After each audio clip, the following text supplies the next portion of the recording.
This is Jason J. Lewis, the voice of Superman on Justice League Action. This is Mark Wade, writer of Superman Birthright. And you're listening to the Krypton Report. And you're listening to Krypton Report. Up in the sky, look!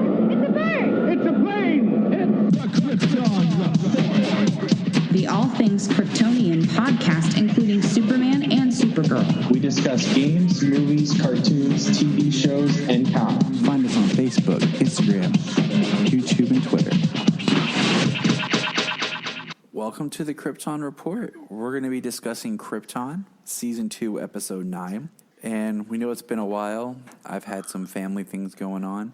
And I just want to take a moment here to get serious and say, dang, my life was about to be some serious Superman parallel. My dad had a heart attack, and I'm like, look, I know I'm Clark Kent and all, but you know what? That's not cool. That is not cool. And humor is how I deal with stress. So my dad did have a heart attack. And I just want to tell everybody out there listening, love the people you're around, man. You never know when something could happen. Okay, now that the joke and the dry humor and my attempt at being funny is over, because that's how I deal with stress in my life, let's start episode 9. But I can't do it alone. No, because that would be boring and you'd have to hear more jokes like that. So I had to call out and look through the stars and look in the galaxies and travel through time. And then I just decided to call the guy who lives like 2 hours away. Hey, James, how's it going? I'm pretty good. How are you? I'm doing well. Little Solo's here. And he is talking about Doomsday because he knows we're talking about Doomsday here in episode 9, where Doomsday gets to do some powerful stuff. Doomsday gets to wreck stuff in this episode. Yes, he does. And he gets Blood Moon, the name of this episode, is pretty aptly titled. He also gets to wreck my heart. Yeah, that's a pretty powerful scene when we get there. It is. So what was your overall reaction to this episode? Because like my notes I'm looking at, I'm just looking at it and I'm just like, man, so much just it had some great stuff, but there's a couple of things that just kind of jumped out at me, and we'll just kind of talk from there. What got you out of this episode? Well, I mean, it ties some things together, it ties back to Seg's time in the Phantom Zone, where Lyda's talking about her disagreement with Zod and fighting him. We get to see the moment. It wasn't just something that was, that Seg was going crazy on after 6 months in the Phantom Zone, where Zod is choking Lyda, and they can pretty much hear him, which is pretty interesting. It is, like, the way the Phantom Zone works. Now, I do want to point out real quick here that my man Solo here, the Superboy, he just walked over and he wanted to pick up on a movie because we were talking about Doomsday, and he decided to grab the animated Death of Superman. Yeah. So proud of him. Nice. Such a cool kid. Yeah, sir. But man, I'm like, look, I'm trying not to hit the high points. Like I'm looking at my notes. The cape not being there is bothering me. Like, what does it mean? Does Krypton still explode? Is that why Zod wants to colonize, move out into space, into the stars? Is there something else going on that we don't know about? Because I feel like so much of what season 1 represented and what it was about is gone. It's like no one cares that Superman doesn't exist. Seg's not mad at Adam about, his planet blowing up. Right. See, I can see it from that, from that viewpoint of this season. Mm-hmm. Like you said, the cape's not there. Well, the cape is completely different. Like they erased that part of history, with Zod, with Seg being taken into the Phantom Zone, with Brainiac and Zod taking over Krypton the way he did. Like they changed history. So at this point, like there is no cape to count down. There is no ticking clock. The entire point of this is actually to stop Zod, to try and be able to make what happened to Superman no longer exists. So the point is to stop it and try to get history back on track. Which is crazy because like we saw the cape turn into like a Zod cape, so it means that something had to exist or happen, or I don't know. I just would have liked it somewhere throughout if the cape disappeared again, or something where basically Zod never. Right. Well, it's still a thing because in this episode specifically, Adam is talking about Doomsday, and he says the only person who is ever capable of taking him down in the universe no longer exists. Yeah. So he references exactly, what had happened, that Superman no longer exists because, history has changed. They're in an alternate timeline, and the only way to even potentially get back to that, to what the timeline he was trying to save, is to deal with what's currently going on. So, I mean, it's a lingering thing there, but it is really far off in the back. It's just kind of like it's there, but they have to deal with this stuff to even be able to attempt to correct and get back to what they were trying to do in the first season, which is save Superman. It's very true. It definitely feels like I like this season a lot. It just feels like this is more of a different show than what we had, but not in a bad way though, So it's weird. Yeah. This season has been great. Yes, it has. I've enjoyed every single episode of this season, and as a whole, I mean, the ensemble cast, the production quality is still there. I mean, a great season, and Doomsday looks fantastic. Yes, he does. Both versions, the CG and the puppet. Now let's get in some spoilery stuff because I got a list here. All right, first of all, the soldiers are just stupid trying to kill Doomsday. As soon as he came running, they should have just taken off. They needed to hide. Like, this is, like, you're shooting. It's that same concept. Like Superman said, like, why do they always, after they shoot me, why do they try to punch? Yeah. Like, you're shooting him with your guns, with your big guns, and nothing's happening. Do you think your little gun's going to work? Like, he's just going to destroy everything. And they got destroyed. They did. So, how about, James, before we get into more spoilers, you give us a synopsis of this episode, because I kind of got excited and kind of running away. So why don't you take us there, James? All right. Season 2, Episode 9, Blood Moon. Lyta reveals that Drew Zod is using the Black Mercy on Doomsday to control him, so Seg and Nyssa fly to Wegthor to warn the rebels before Doomsday's arrival, while Jaina and Dev stay back in the Outlands to tend to Lyta's recovery. Seg reaches and warns Val about Doomsday's attack, who plans to lure Doomsday into the tunnels and detonate explosives to seal the entrance of the base and entrap the monster. Doomsday eventually arrives on Wegthor under Zod's control, slaughtering the rebels as he makes his way into their base. One of Doomsday's attacks knocks out Wegthor's power grid, which shuts off the remote detonation. With no choice, Seg sets off a countdown for the bombs as Nyssa leads the rebels to seize Doomsday's spaceship from the Sagittari.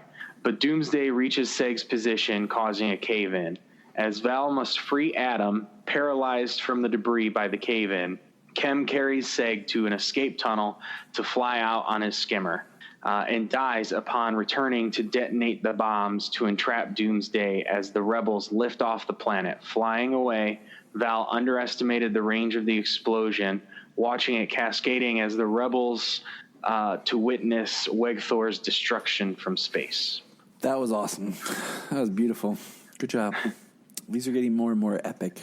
I did get a little carried away and forgot about the summary. So to our listeners, I do apologize. But, man, all right. First of all, when did Nyssa get so BA? Like, Nyssa come running out leading. Like, why would anybody follow her? And why was she acting like she was in a Zack Snyder? I mean, like, it just reminded me. She was in the 300 scene where King Leonidas was tearing through people. I'm sitting there watching, like, holy crap, like, what is she doing? And I'm just like, wait, when did she learn how to fight? Like, I just, like, if I was a soldier, I just kind of like, why am I following her? Like, right. What are we doing?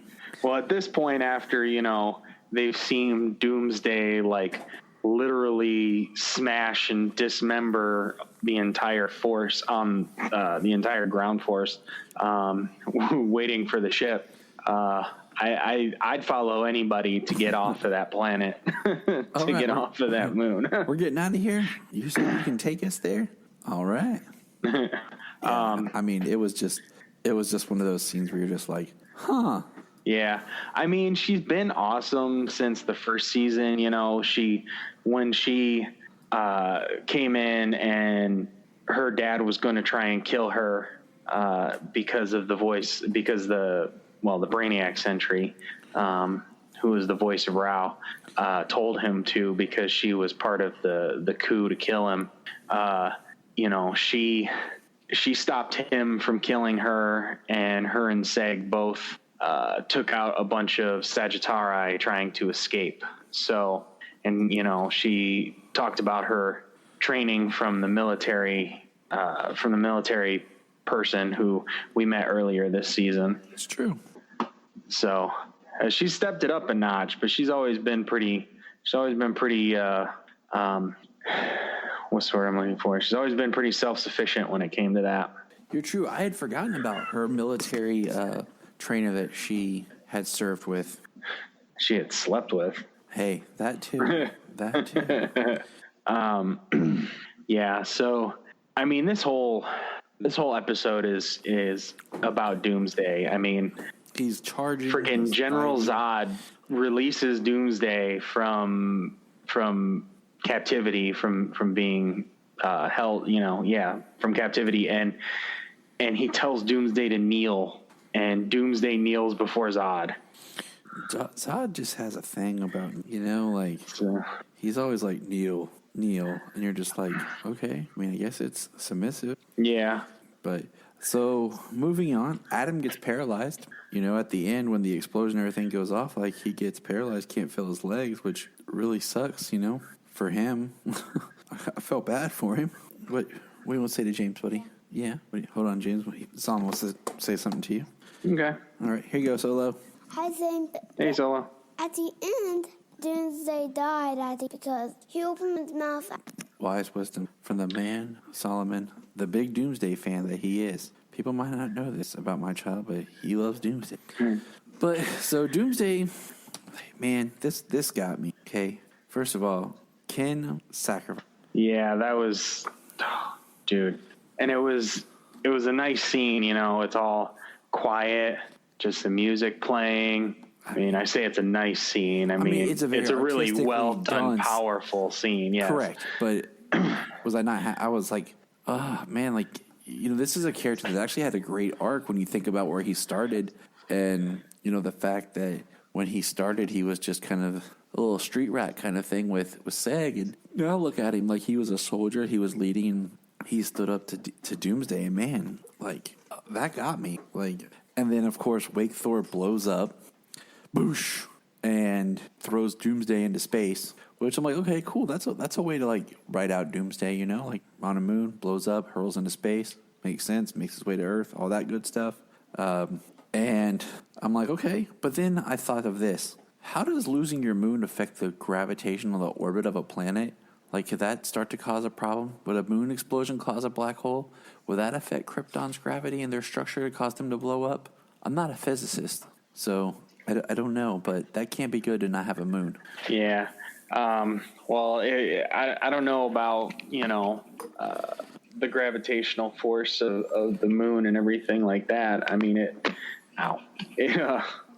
it would definitely, like, if we were to lose our moon, it would be, you know, pretty catastrophic when it comes to water and tides and exactly. How I don't know how it would affect our orbit or our rotation. But in the comics, Jack Sewer actually is the character who is responsible for blowing up Wegthor. So it's canon that it gets destroyed at some point. Maybe not quite like this, but we are also in an alternate timeline. I got too many timelines to keep track of. Thanks, Barry. Right. I don't know. Is that Barry or is that the World Forger because of the multiverse? At this point, I don't. Right. Just keeps getting bigger and bigger. So I mean this episode was more action than it was anything else. Like, I mean, we had the scenes of Doomsday running and Zod sending in Doomsday, and they're like, oh, there's something coming on the planet. What is that? I'm not getting any signatures. Blah blah blah. It's Doomsday. Yeah, and then they fire on him. They shoot at him. Just the whole freaking cavalry there. They shoot at him. The infantry. And Smoke, oh, we got him. And then he starts charging in. They're like, no. Yeah. And then everybody he hits, it's just like blood flying everywhere. And he even steps on somebody's head. Gosh, that was intense. Yeah. I was like, holy crap. I mean, it is Doomsday. The best Doomsday we've ever had. Why is it that we get these shows, man, like this and Gotham, and the part that we love the most that we get the best out of is the villain? Right. But they can't do this in the movies. In the movies we can't get good villains, or I mean, I know that a lot of it's the nature of story that we're with our hero so much that we get to spend some time, and even with TV, develop characters more and sometimes shift the focus. But I mean, we've got a great Zod, maybe the best there is. It's it's kind of debatable, but I really like. Arguably, but a contender. Yeah, I mean. We got the best Brainiac. For sure. The best Doomsday. We've gotten 3 versions of Doomsday, and this one's the best. Yeah. I mean, I like the T-1000 version of Brainiac in Smallville, but definitely this one's better. And I agree. I mean, it was great in Smallville, but I mean, they did what they could with what they had, but this one's much more scary and comic book accurate. And the actor just freaking kills it.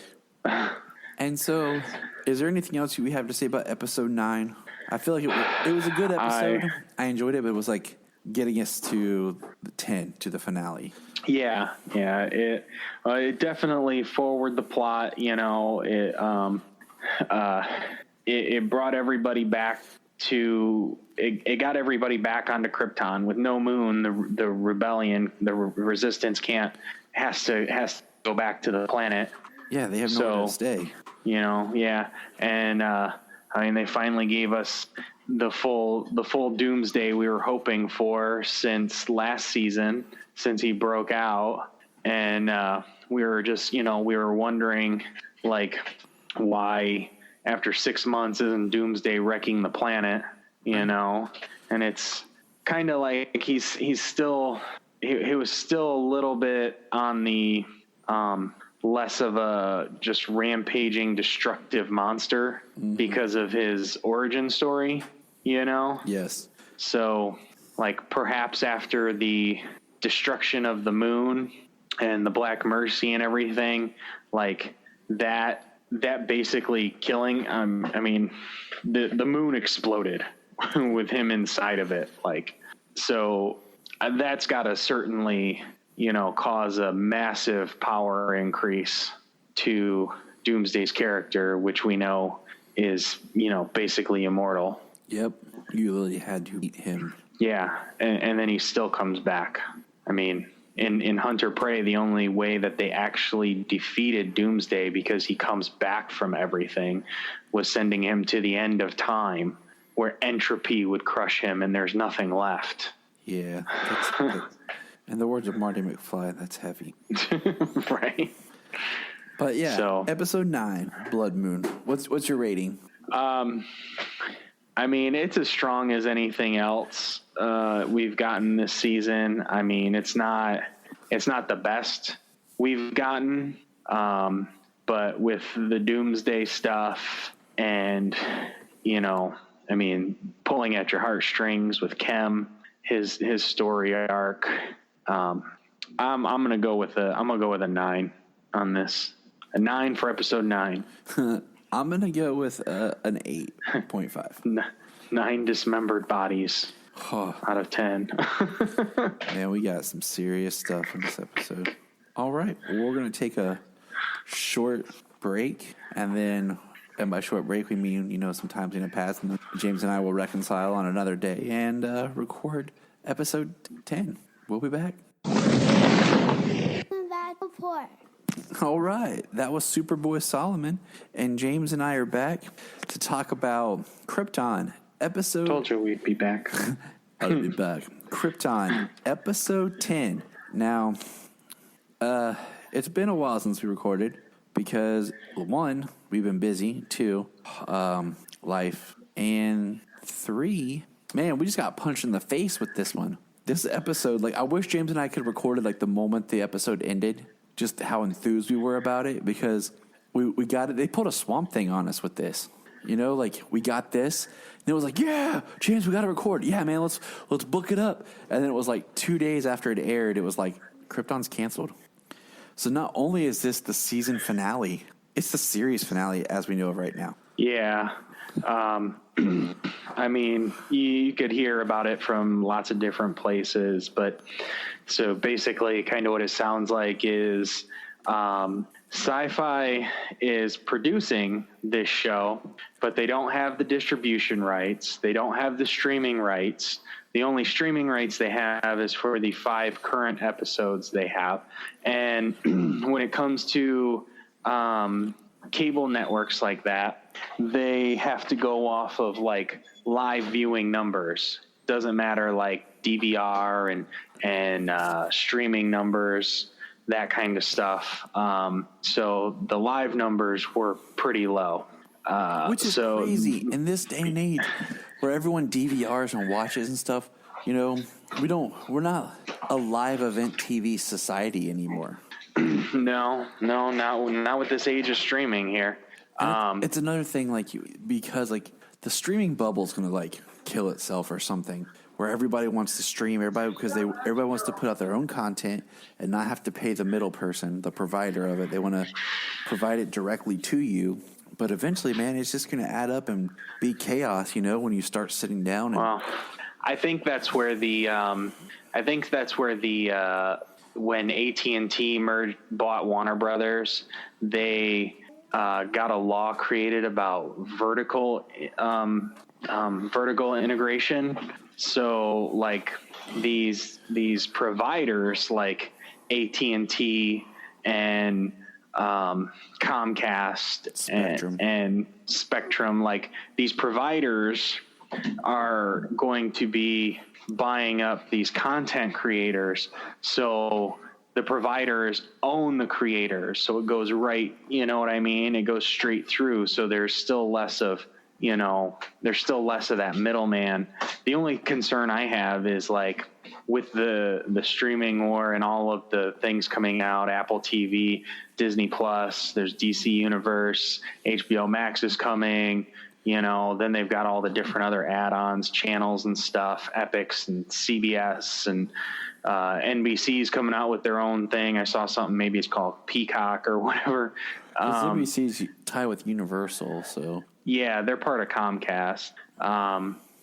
But the thing I'm curious about is monetarily, like, people are going to pick and choose, you know what I mean? And if they're charging $5, $6, $7 a month, as some of these are charging that low, like, are they going to be continuously be able to put the type of money they do into the projects? I suppose if, you know, you have to pay the provider to be able to stream. So, you know, you're paying AT&T for, you know, your internet, what have you. You're paying an AT&T provider, and that cost as well rolls over into the creator part, the studios that they bought and own. So I don't know. I'm sure it makes it up somewhere, but well, it also just depends on who is what. I mean, Netflix is going to be hurting because they've raised their prices and they're losing content because these companies are pulling it to put on their own streaming service. Yeah. I mean, Netflix is making good original content, but that's not why we all started with Netflix, you know? And then Disney's over here like, hey, we're going to charge you $7 a month and give you all this. Like, nobody's going to be able to touch Disney Plus. But this isn't the streaming podcast. This is Krypton. So, yeah. How about, James, you give us a quick summary of what is, for right now, the final episode of Krypton? Yeah. Season 2, Episode 10, The Alpha and the Omega. As Wegthor's remnants rain upon Krypton, Dev and Jaina debate their next action. Lyta denounces Drew Zod, and Seg contacts Val's ship to report Chem's fate. Nyssa manipulates a drugged Atom for his Zeta Beam teleporter in order to find her baby Jor-El, beginning on Ran, searching for Sardath. Nyssa soon comes across Burning Dead, finds an Omega, and sees winged invaders. As Atom expresses how House L is the first real family, the rebels learn that Lyta spies that Zod's troops are killing dissenters. Aiming to keep Zod's Sagittari engaged in the Outlands, Seg enters Kandor to publicly face Zod, as Lyta arrives and exposes him. The Sagittari side with Lyta, who fights alongside Seg to force Zod into submission. The Sagittari are ordered to cease fire on the rebels, and Zod is enthralled with the Black Mercy to peacefully end his reign. Celebrating, Val gives Atom a walking apparatus, while Dev and Jaina find Doomsday encased in Stellarium. As Lobo crashes the party, still searching for Brainiac, Seg offers to help him in exchange for his son's return. In space, Brainiac is taking Jor-El to Earth, now seeing him as his own son, to be a god among humans. That is a very loaded synopsis. A lot happens in this episode. Yes, it does. Yes, it does. So I'm hoping, real quick, that with this being a Warner Brother Horizon, not Verizon, production. So this is still a Warner Brothers property. So it was just being produced by Sci-Fi, who wasn't making any money off of it. So hopefully the TV side of things, if we're lucky, keep our fingers crossed, knock on wood, this and that. Perhaps, maybe DC Universe or HBO Max would, pick it up, step up and give us season 3. Yeah. At least a final season. Give us Get things back to where it's supposed to be. Yeah. Phil and I had the discussion about back when Sci-Fi did Battlestar Galactica, and they did, like, every now and then they do this, like, made-for-TV Battlestar Galactica movies. Give us a 2-hour TV movie or something to wrap it up. Like, right. Give us something, sort of closure. Yeah. What was the Sci-Fi show that Amazon picked up? It was in a similar position as Krypton. It was on for a couple of seasons, 2-3 seasons, something like that.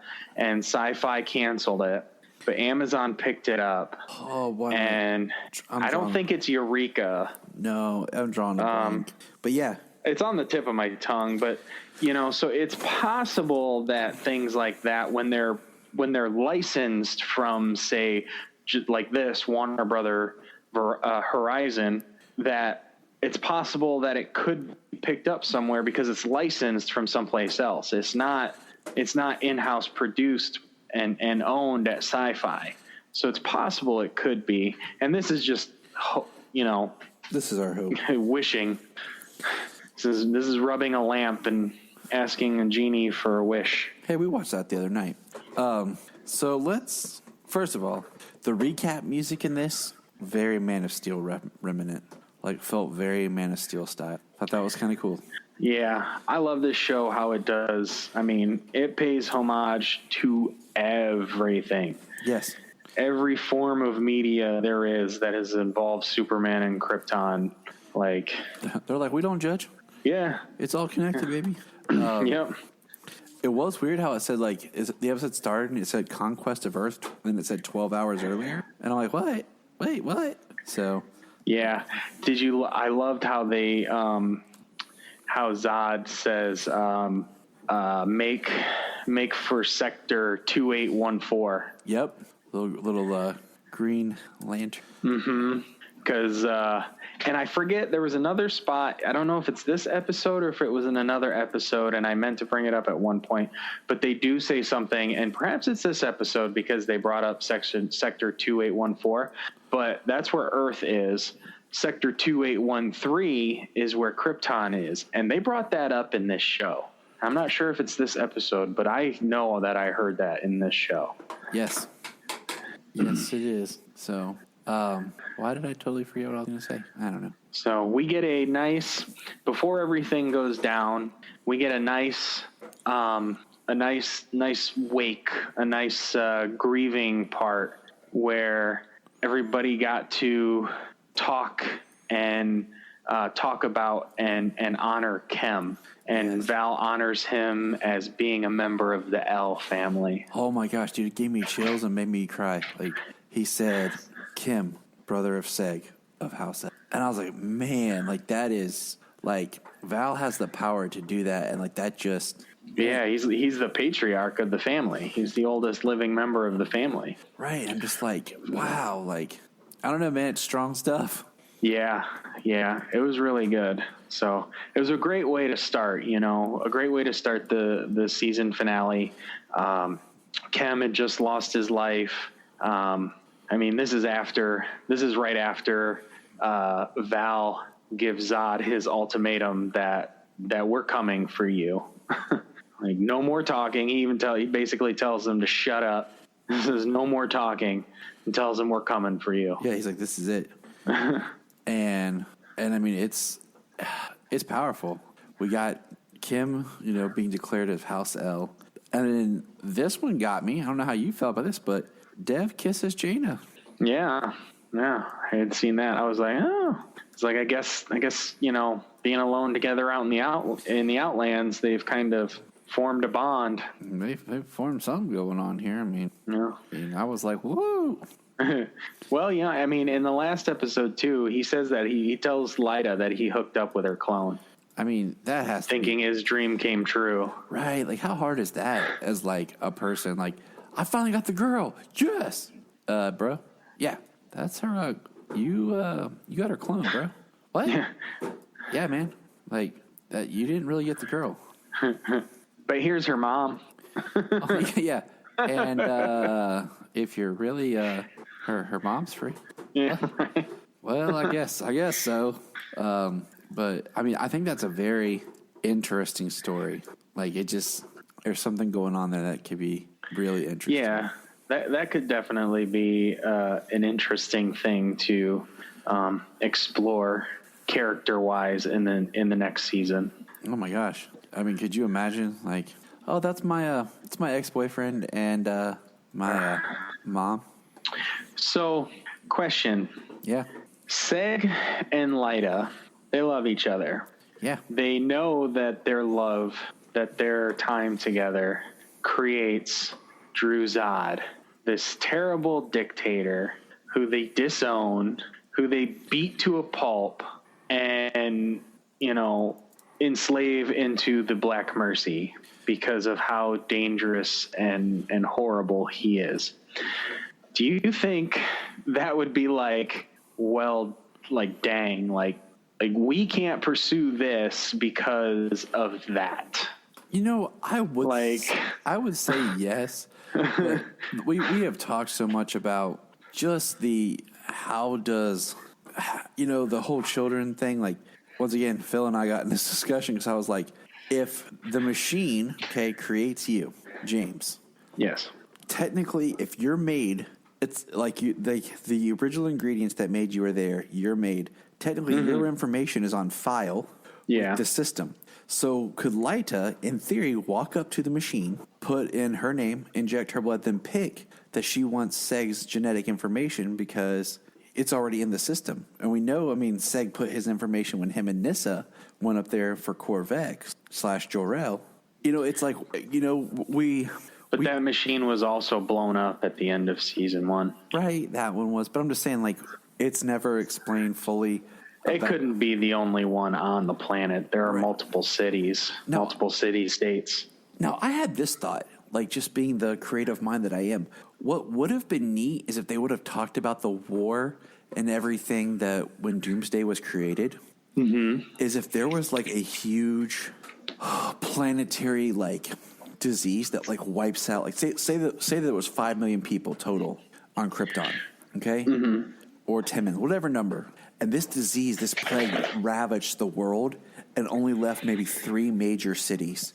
And now Krypton consists of maybe like 200,000 people. So all of a sudden you have this massive planet that's now small. So that's why you have, like, Kryptonopolis and Kandor as these major cities. And you have more of a world government types thing instead of, like, because I always look at when we watch these shows with alien planets, how our world is, where we have all these different countries and all this, and how big it is that we don't all know these people or know the culture of the world. Like, we have so many cultures in just our world alone. Right. How would, it work? But if we had something where most of the world's planet and population is destroyed, and those who are left bond together and create like a common society, and that would make a really cool story for Krypton. That Krypton was like the first leg of their eventual demise. I would say that'd be a lot of irreparable damage either done before or you mean it would be, or you mean like 1,000 years ago? Like 1,000 years ago, or like because this is like supposed to be hundreds of years before Cal. It's like 200 years before Cal. So like, if 1,000 years ago or whatever, like just something so that when we do get to Superman and Jor-El and all this, because later when you meet Kryptons, you hear about it, they all kind of know each other. They're like, oh, Jor-El, I knew him, or this or that, and it's like, man, I don't know half the people on this planet, right? But if our planet got down only in the thousands, and someone was prominent, then maybe, you would know people. So I don't know, just thought that was kind of a cool idea. From a creating point of view. But anyways, so we get a little bit more of Adam's backstory, like you said, where he tells Nyssa more about the Zeta Beam and what it does and ran. And he's drunk, as he now has basically the same type of legs that Rhodey got in Captain America Civil War. Yep. And Nyssa steals it and goes off on the Zeta Beam and heads to a planet with a very interesting surprise. Yeah, so she goes to the planet Ran looking for Sardath, thinking that he would be able to help her search the galaxy to find Brainiac.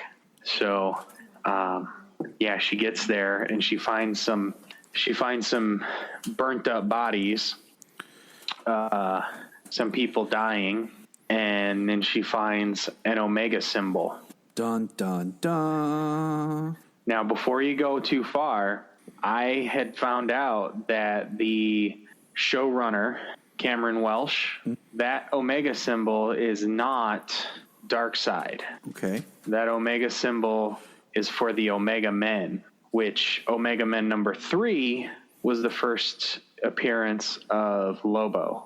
I don't know how that ties in, but that's what Cameron Welsh, the showrunner, had said, that Omega symbol was for the Omega Men. Yeah, I mean, that's cool and all, but you don't just go flippantly throwing that symbol around, Well, I mean, most people recognize it as Darkseid's symbol because of the Omega effect. Exactly. But it is not the only place that it appears. And beyond that, I can't say much because I have never read Omega Men and I do not know for what they are or what they do. But she also looks up into the sky and she sees. So when I first saw it, I was like, are those parademons? But then as they flew across the sky, they looked more angelic. Oh, I'm totally like, that's I said, that's Thanagarians. And that makes way much more sense. Because of the Thanagarian-Ran war. Yes. With that, the idea of expanding, like with the season, the fact that, I feel like in a lot of ways, we don't, I don't know. Excuse me. I just feel like Darkseid, I don't know if you could really do that on TV well. But Thanagarians, which we haven't really got much of, exploring that culture and that world, because let's look at it. The Hawks, okay, on Legends, they're more of the Egyptian-based story, and so was Hawkman on Smallville. We've never actually had like the whole Thanagarian nation army in any kind of live action. So it'd make more sense to bring in another planet like Thanagar. And even maybe as far as like that in the current run of comics, where we have like this basically like United Nations of planets. That would be something just kind of cool to see. Yes, it would. I mean, the Hawk people look amazing. So, I mean, Hawkman was done probably the best in friggin' Smallville before Legends. But they look pretty cool in live action, and even drawn, they look pretty awesome. So, I mean, it'd be pretty cool to see Nyssa, kind of in the middle of what's going on, if we ever got that in the future. Mm-hmm. So sad. Yes. I mean, the whole thing talking about this is such a bittersweet thing, because I want to be so excited for it, but it's like I just don't have the energy to be excited when it's just like, you're building up my hope and taking away. I don't know, it's just gone now. It's like everything that we can sit here and speculate and talk about, it's not worth it because it's gone, and I don't have time to. Right. So, let's move on with what we did see. Yes. Let's take it back to the good stuff. Go back to Kandor. All right. Where Seg calls out General Zod. Okay, yeah, he straight up says, "General, would you care to step outside?" and decides to fight his son. And he pulls open the shirt and has an awesome shirt on with the House L symbol that I want. It's hard to see. Haven't been able to find a really good screenshot of it. But man, he straight That's up. That's a T-Public shirt to make for our merchandise, isn't it? Mm-hmm. But man. Yeah, he straight up called Christopher Reeve from Superman 2, "General, would you care to step outside?" And they fight, and I mean, eventually, like, the people of Krypton rally against him, and the attack is called off. They call up as it takes too long. And Drew fights Lyta as well. Like, he takes on both his parents. And I mean, I feel like Seg's a fighter, but I feel like Zod would take him. It goes back to Zods are made for fighter, and Seg, you're sorry, bro, but you're not. Yeah, your family's made to be scientists. Just lucky your son is a better fighter than you when it comes to fighting Zod. Yeah. It was pretty cool. He's earlier on in the season, when he's talking with Brainiac in his head, Brainiac tells him that they can't take Zod, that he can't beat Zod, which, if it comes down to, military strategy or, a one-on-one physical confrontation, it's not going to happen. So, but even the best fighter, numbers will do you in. So, yeah, they took it to him. It was a good fight. He was fighting off both Seg and Lyta, and he was trying to kill them. He pulled a knife. Like, Seg was going at it by himself. He told Lyta to stay back, but as soon as Drew pulled out that knife, she jumped in and started whooping him. So I mean, it was very interesting. Anyways, we find out, this is one thing in the episode that actually upset me, is we find out that Doomsday is back on Krypton. Why? Why is Doomsday back on Krypton? You had a perfect way out with the character. You did just enough, and now you put him back on Krypton. Right. Like, he could have been flying in a chunk of meteorite from the moon. And that's how he got to Earth. Like, that pretty much writes itself. You got your character in, you got him out, and I don't know. Like, I'm just like, why? Like, yes, would I like to see more Doomsday? Of course. But you've created a character that we want to see more of, but it's his time to go, because then you have to once again try to find a way to write him. Yeah. I mean, he was too powerful already to be able to stop. Like, that one weapon, for whatever reason, they developed a weapon strong enough to knock him unconscious. But after he survives the explosion of a moon, I doubt that weapon's going to have much of an effect on him anymore. Right. Like, all right. So we'll kind of jump to when they defeat Zod, they put him in the Black Mercy. We find out, and that opening shot about him invading Earth is his fantasy, trapped in the Black Mercy with his parents. Now, I don't know where they're going to store Zod or put Zod or keep Zod. I'm thinking you put him in the Black Mercy, and then you put him in the Phantom Zone in the Black Mercy. Right. Like, let's double up this prison. Right, a prison of his own mind and a physical prison. But the other part is Brainiac has Jor-El and is headed to Earth, which is a holy crap moment. And then Lobo shows up at the end, peeing. Right, peeing in the corner of the bar where everybody's at. And basically he's mad at Seg, but they want to team up and stop Brainiac. So they make an uneasy truce that they're going to go after Brainiac together. And I mean, that's like some ballsy, twisting, multiple layered cliffhangers here for a season now that we're never going to get. Yeah. It was great to see Lobo come back though again at the very end. Seg tells him to drop his weapon, so he lets go of his junk. He's like, "Oh well, good for you." I mean, it was cool to have him again. Like I like Lobo as just this side character that pops up. I don't need a full on Lobo series. Yeah, I mean, in this show, him popping up, they wrote him so well, and the actor who plays him did such a great job. For the first live action Lobo, I mean, he's awesome. If they moved forward, which they canceled this as well, they canceled Lobo as well. So their sci-fi isn't moving forward with that, or rather they just stopped talks on it. Well, I just feel like when we talked about at the beginning, like, I don't think maybe we'll say Warner DC, because I hate just saying DC, just bigger than that, but like Warner DC might be looking at, we're going to launch this Max, we have DC Universe, let's start putting our properties where we have control over them.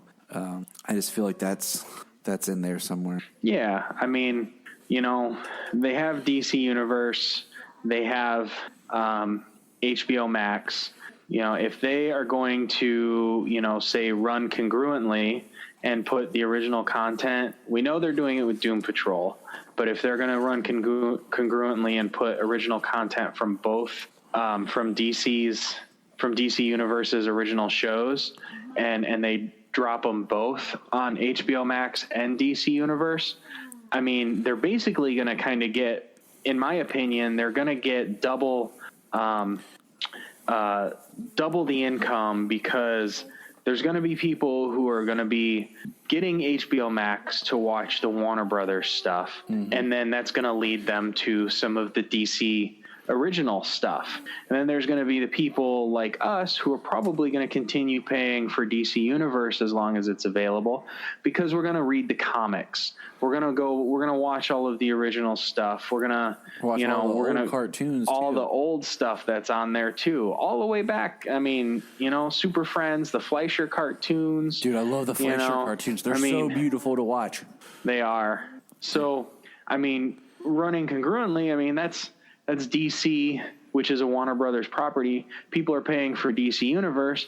People are going to pay for HBO Max, but people are going to see those things on both platforms, and they're getting money. Warner Brothers and AT&T are getting money from both HBO Max and DC Universe, but people can see it on both platforms. There's going to be people who are going to keep DC Universe because they want that niche content that DC Universe provides. But it's all coming into one central point, which is Warner Brothers and then AT&T.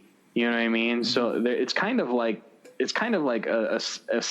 two monetary streams coming in as opposed to just one. Yeah, you're absolutely correctly. So I hope that, Warner Brothers, Horizon, and AT&T, they move forward, maybe give us at least one more season. It's just so interesting, just because we've had, the only thing else I know that Warner Horizon has done right now has been Pennyworth. So it's just interesting to see like what their whole thing is, man. So I don't know, but okay. So what would you give this episode? Let's wrap it up here. We're sadly beating a dead horse. I mean, season finale, I was ecstatic. Like everything I saw, seeing that Omega symbol and the Thanagarians and I mean, maybe a couple of things here or there, but Adam getting basically his comic accurate suit, giving him the ability to walk again, and having a jetpack, which was really funny when he smashes into the ceiling and crashes to the ground. Yes. For a season finale, before we knew it was a series finale, I gave it a 9. I will go with you on that one. I'll say a 9. What would you rank this overall season? I think that this season is a lot better.